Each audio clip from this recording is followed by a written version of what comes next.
Industry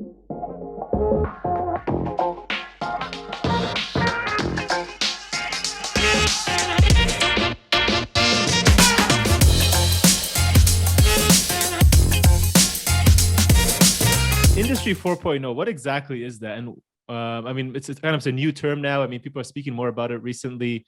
And why have you guys decided to invest specifically in this market versus, general SaaS or other industries? Yeah, well, let me preface with something. Sure. Manufacturing is 20% of the world GDP. It's 30% of the world's workers, and it's 1% of VC money. Wonder why. There is hardware, and hardware doesn't scale, and people don't know about manufacturing, because to go to a manufacturing plant, you have to take your car and go to the countryside. And so the typical tech-enabled white guy is not aware that these places exist at all. And so you usually end up building things for people who are like you. And as the tech scene is not diverse enough and not local enough, they don't have it in their DNA to go to the factory. So that's the first thing. About Factory 4.0, the term manufacturing 4.0, Factory 4.0 has been invented by the German. And basically the Germans said, we dominated the manufacturing scene by creating machines, selling them to the Chinese, and having a car industry that works. And then they said, yeah, but every product is becoming a software product, such as Tesla. Tesla is a computer on wheels. It's not a car, it's a computer on wheels.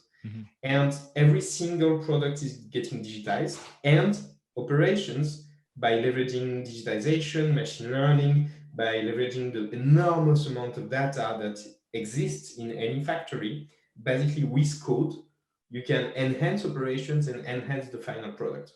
And the Germans, they say, fuck, we bad at that. And they invented the term 4.0 for basically the fact of putting software where there was only hardware in factories.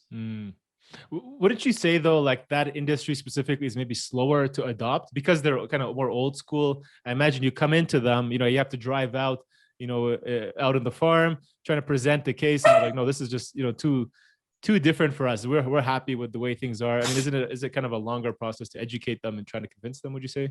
So I wouldn't say that. No? What I would say is that there is a culture of technology, but of machine technology in factories. And so if you understand the customer, if you understand the way they think, then adoption is extremely fast. But you have to do the job of understanding the way they think and the way they manage their projects.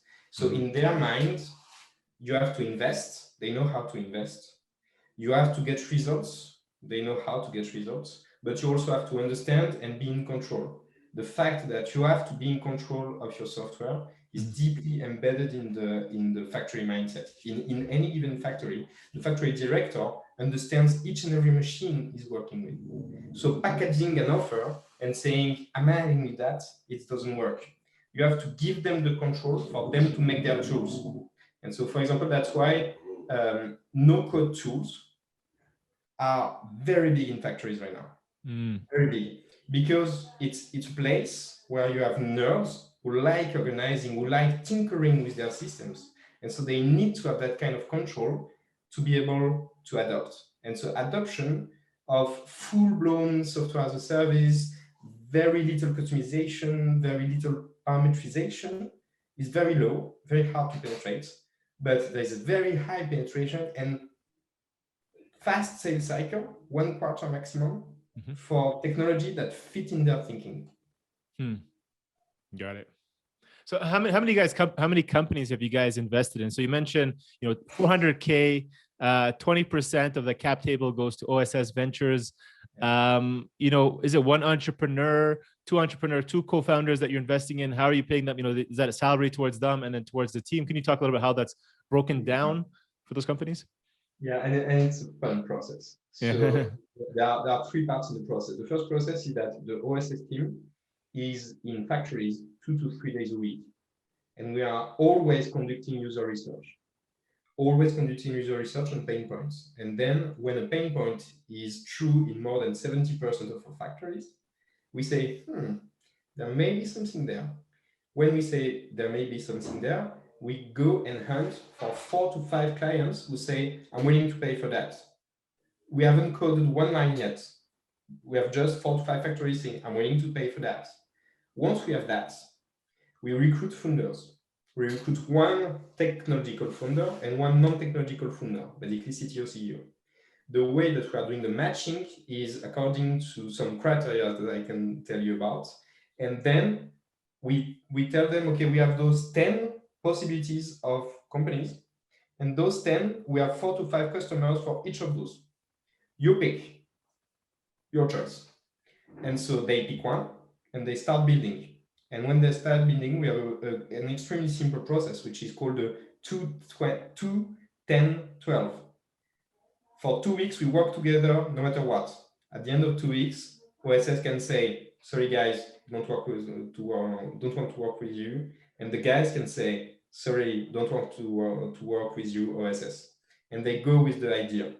We don't give a shit. After 10 weeks, we can do the same. And after 12 weeks, we invest in the company.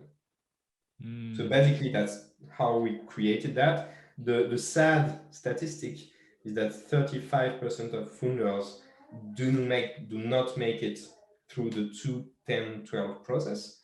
And it's split heavily between this was not what I had in mind as a funder and OSS saying no. And during that time period, are you just paying them? Where is that money going? Because you haven't invested the full amount until after 12 weeks. So during that time, is there any money being invested, or you're just talking to clients? Actually, yes, the money is the money of my team, because roughly half of my costs are the team. So the coders and designer, when you start day one, you have a team of 4 to 5 people, full-time coder and designer, and they go with you and start iterating and creating the process. So basically, you have a full-blown pre-series A team and 5 clients the first day you enter OSS. So that's half the cost. So we invest those costs upfront. And what happens then? So you build, let's say, an MVP, you've built something, you're talking to clients, they agree to it, maybe they're ready to write a check.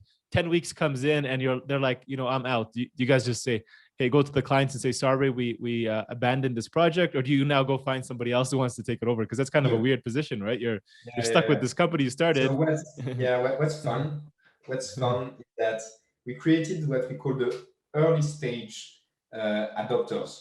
And the early stage adopters is, I was alone at the time, a little over 2 years ago, and I said to them, okay, look, you're going to let me enter your factory. I'm going to send designers and coders, and I'm going to co-create technological products with you, and you're going to pay nothing until it works. The downside for that is, one, speed. I'm allowed to go to your factory the next day after asking. So one, speed. And two, sorry, it's going to be messy. Sometimes it's not going to work. Sometimes it's going to pivot. Sometimes funders are going to say no, but it's life. And so iterate with us. And so the factories, when I went to them, I said to them, I'm going to bring real tech people to the factories. And you're going to benefit from that, seeing them work, co-creating, and you're going to be early adopters, so you're going to have discounts, and you're going to have pain points solved. But the downside for that is you're going to have a kind of messy process, because that's how life is. Sure, makes sense. And when it comes to kind of the fundraising, I mean, so I think you said you have around 8 companies now that have passed that 12-week stage and are kind of in process. Okay, further down the line and the fundraising process, can you share any ways how you help the founder? Do you help them raise future rounds of capital? And if so, is there any best practices for building those effective pitch decks, or how do you guys work at that point? So first, I'm going to give you a first announcement. We are closing the fund to follow on next fundraising of the company. Got it. We launched 9 companies, and out of the 9, 4 raised what could be considered as a Series A, 2 of which privately. Basically, the first thing that I tell funders is numbers don't lie. and numbers are your go-to bread and butter. For each SaaS that we are creating, we aim for very simple metrics: positive net monthly recurring revenue per cohort, growing 15% quarter on quarter. Overall, 40% growth of revenue quarter on quarter, less than 1% churn, and daily use divided by total potential users more than 50%. If you have that, anybody will invest in that. Yeah. Yeah. And so what we are doing, which is very particular, is that as an investment fund, as a startup studio, first day, we put the metrics and we say, those are the metrics you're looking for. And so we are going to iterate the product having those metrics in mind. That's like the golden metrics. And we say, basically, you can write down those numbers of Notion and put a link, and you're going to have term sheet on the table. So that's the first part of the advice. The second part of the advice, of course, is to have a powerful vision, an opinion on what the world should be and what the organization should be. And for that, we have workshops and we select founders who have a strong ability to execute and to have that kind of vision. But what I say, and this is something that I really learned in Silicon Valley, which is to be a real dreamer, you have to be really pragmatic and have excellent numbers. Because if you are just a dreamer and you don't have excellent numbers, it's not going to end well.